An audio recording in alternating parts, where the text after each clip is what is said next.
Hello friends, welcome to Karur kitchen. இன்றைக்கி வந்து பார்த்திங்கன்னா ஒரு சூப்பரான மிச்சர் ரெசிபி தான் பார்க்க போகிறோம். மிச்சர் ரெசிபி பண்ணுறதுக்கு ஃபஸ்ட்டு வந்து பார்த்திங்கன்னா இந்த மாதிரி ஒரு அகலமான பாத்திரம் எடுத்துக்கலாம். பாத்திரம் எடுத்துகிட்டு அதில் வந்து பார்த்திங்கன்னா நான் இன்றைக்கி மிச்சர் பண்ணுறதுக்காக 1.5 கிலோ கடலை மாவு எடுத்திருக்கேன். ஸோ 1.5 கிலோ கடலை மாவு இந்த பாத்திரத்தில் கொட்டிடலாம். அதுக்கப்புறம் பார்த்திங்கன்னா ஒரு 5 ஸ்பூன் வந்து உப்பு ஆட் பண்ணிக்கலாம். ஸோ நான் காமிச்சிருக்கேன் பார்த்திங்களா, அது வந்து ஒரு குட்டி ஸ்பூன் தான். இதில் வந்து 5 ஸ்பூன் வந்து உப்பு ஆட் பண்ணியிருக்கோம். உப்பு ஆட் பண்ணிவிட்டு எல்லா பக்கமுமே நல்லா கை வச்சு நல்லா கலந்து விட்டுறணும். அப்போ தான் உப்பு வந்து மாவில் எல்லா பக்கமுமே போய் சாரும். அப்போ தான் வந்து உப்பு வந்து நல்லா இதாக இருக்கும். ஏன்னா ஒரு பக்கம் வந்து உப்பு அதிகமாகவும் ஒரு பக்கம் வந்து உப்பு கம்மியாகவும் இருக்கக்கூடாது. அதனால் உப்பு வந்து எல்லா பக்கமும் நல்லா சார்ற அளவுக்கு இந்த மாதிரி நல்லா கை வச்சு கிண்டி விட்டுருங்க. இந்த மாதிரி கிண்டி விடும் போதே கட்டிலாம் இருந்துச்சுன்னா நல்லா இந்த மாதிரி கையால் இது பண்ணி விட்ருங்க.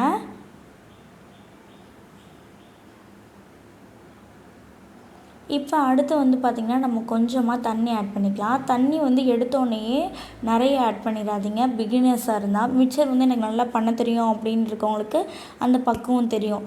பிகினர்ஸாக இருக்கவங்க வந்து கொஞ்சம் கொஞ்சமாக தண்ணி ஆட் பண்ணி அந்த கடலை மாவு வந்து நல்லா பிசைஞ்சுக்கணும். ஏன்னா எடுத்தோடனே நிறைய தண்ணி ஆட் பண்ணிட்டிங்கன்னா அது வந்து ஒரு மாதிரி லிக்விடு பதத்துக்கு போயிடுச்சுன்னா நம்ம மிச்சர் பண்ண முடியாது அந்த மாவில்.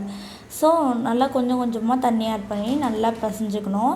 நான் லாஸ்ட்டில் காமிக்கிறேன் என்ன பதத்துக்கு வந்து இந்த மாவு பண்ணணும் அப்படிங்கிறத. ஸோ இந்த மாதிரி தாங்க கொஞ்சம் கொஞ்சமாக வந்து நல்லா பிசைஞ்சு எடுத்தாச்சு.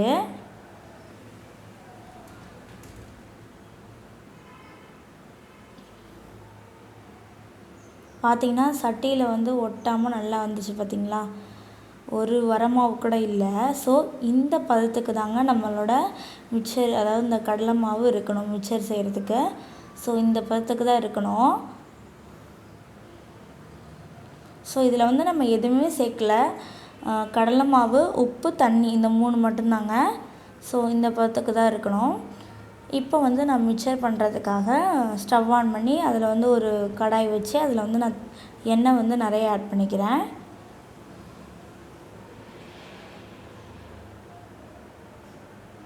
ஸோ எண்ணெய் ஆட் பண்ணிவிட்டு நான் மிச்சர் பண்ணுறதுக்காக முறுக்கு கோலா வந்து எடுத்துட்டேங்க.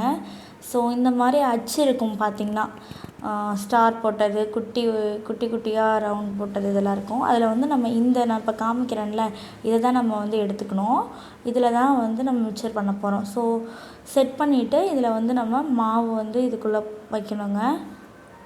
நம்ம பிசைஞ்சு வச்சுருக்க மாவு இருக்குது இல்லைங்களா, அது வந்து இதில் வந்து நம்ம போடணும்.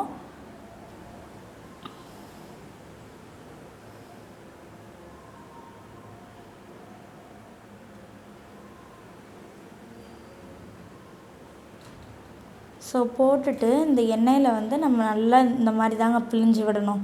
இப்படி பிழிஞ்சு விட்டாலே நம்மளுக்கு வந்து மிச்சர் ரெடி ஆயிரும். ஸோ இந்த எண்ணெய் கொதி இருக்குது பார்த்திங்களா, இது ஃபுல்லாக நல்லா அடங்கினதுக்கப்புறம் தான் நம்ம வந்து திருப்பி போடணுங்க. அப்போ தான் நம்மளுக்கு வெந்துருச்சு அப்படின்னு அர்த்தம்.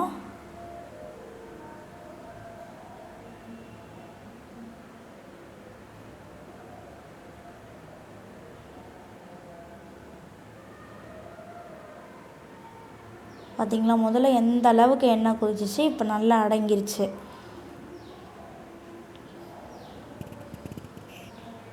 ஸோ அவ்வளோதான், இப்போயும் எண்ணெய் நல்லா அடங்கிடுச்சு. இப்போ வந்து நம்ம அதை எடுத்து நல்லா ஒரு பாத்திரத்தை வச்சிடலாம். இந்த மாதிரி தாங்க நம்ம வந்து கொஞ்சம் கொஞ்சமாக மாவு சேர்த்து பிழிஞ்சு இந்த மாதிரி நம்ம மிச்சர் வந்து செய்யணும்.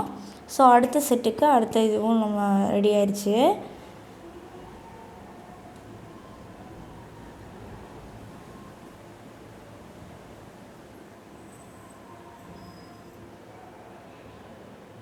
ஸோ இப்படி தாங்க பார்த்திங்கன்னா இப்போ நல்லா எண்ணெய் வந்து கொதிச்சிட்ருக்கு பார்த்திங்களா, இது வந்து நல்லா அடங்கணும். அடங்கினதுக்கப்புறம் தான் நம்ம திருப்பி போடணும்.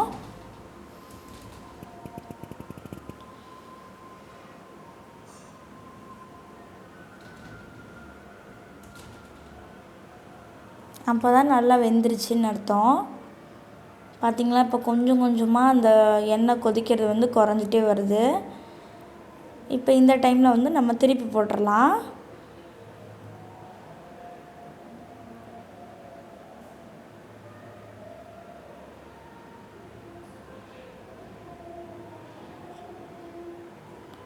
திருப்பி போட்டோன்னா கொஞ்சமாக இந்த மாதிரி எண்ணெய் கொதிக்கும். இதுவுமே அடங்கினதுக்கப்புறமா நம்ம வந்து எடுத்துக்கலாம். ஸோ இந்த மாதிரி தாங்க இருக்கிற எல்லா மாவுமே நம்ம வந்து இந்த மாதிரி போட்டு எடுத்துக்கணும். முறுக்கு குழாயில் போட்டு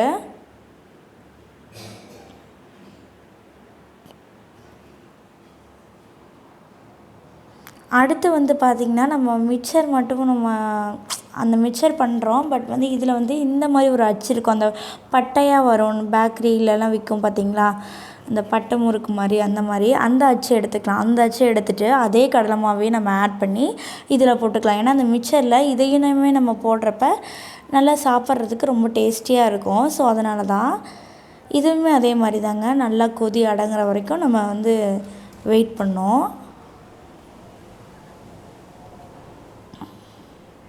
ஸோ பார்த்திங்களா, அந்த அச்சு யூஸ் பண்ணால் இந்த மாதிரி தான் வரும்.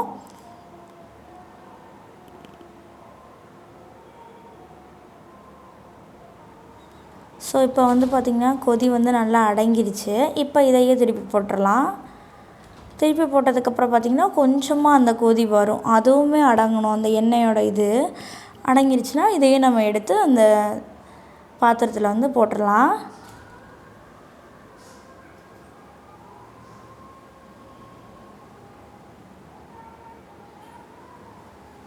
அடுத்து வந்து பார்த்திங்கன்னா நான் பூண்டு எடுத்திருக்கேன். பூண்டு வந்து உளித்து சேர்த்துக்கலாம். நான் வந்து பார்த்திங்கன்னா நிறைய ஒரு 200-250 கிராம் எடுத்திருப்பேன்.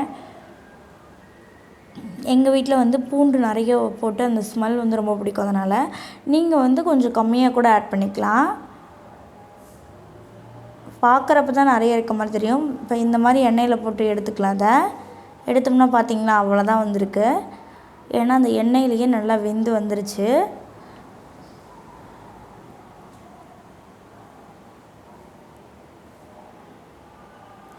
அடுத்து வந்து பார்த்திங்கன்னா கருவேப்பிலை வந்து இதே மாதிரி தாங்க, ஃப்ரெஷ்ஷான கருவேப்பிலை.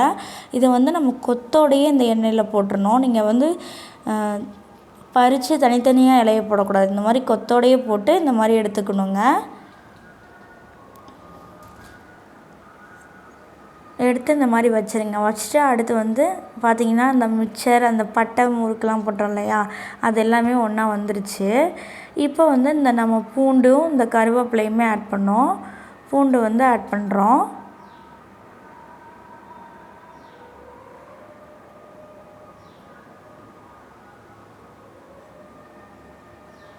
கருவேப்பிலை வந்து பார்த்திங்கன்னா அந்த எண்ணெயில் போட்டு எடுத்ததுக்கப்புறமா நீங்கள் தனித்தனியாக உருவிடலாம் கருவேப்பிலையை. ஸோ இப்போது கருவேப்பிலை, பூண்டு இது ரெண்டுமே ஆட் பண்ணியிருக்கோம். அடுத்து வந்து கொஞ்சமாக பொட்டுக்கல்லையும் ஆட் பண்ணிக்கலாம்.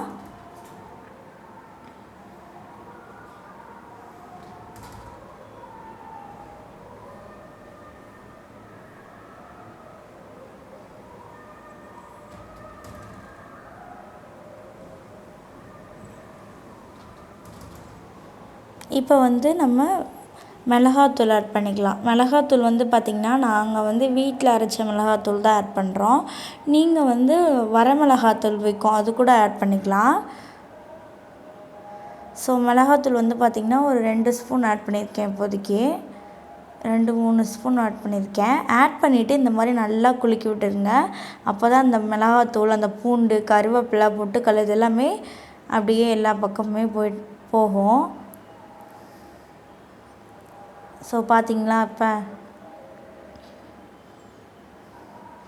இப்போ அடுத்து கொஞ்சமாக பொட்டுக்கல்ல ஆட் பண்ணிக்கலாம். ஏன்னா நம்ம மேலே போட்டது வந்து மேலேயே ஒரு சில டைம் வந்து தங்கிடும். அதனால் இந்த மாதிரி இது பண்ணிங்கன்னா எல்லா பக்கமே சாரும். அடுத்து வந்து பார்த்திங்கன்னா நான் மறுபடியும் கொஞ்சமாக மிளகாத்தூள் ஆட் பண்ணியிருக்கேன், ஒரு 2 ஸ்பூன். இப்போ வந்து கொஞ்சமாக பொட்டுக்கல்லையும் ஆட் பண்ணிக்கலாம். ஸோ அவ்வளோதான். இனிமேல் வந்து நல்லா இந்த மாதிரி குலுக்கி எடுத்துட்டாலே நம்மளுக்கு சூப்பரான மிச்சர் வந்து தயாராகிடும்.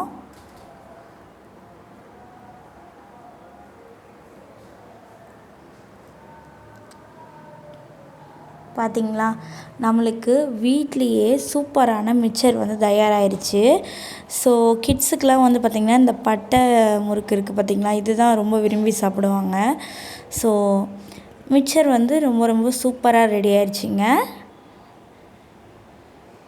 ஸோ நீங்களும் உங்கள் வீட்டு கிச்சனில் இந்த ரெசிபியை ட்ரை பண்ணி பார்த்துட்டு எப்படி இருந்ததுன்னு கீழே கமெண்ட் பண்ணுங்கள். தேங்க்யூ.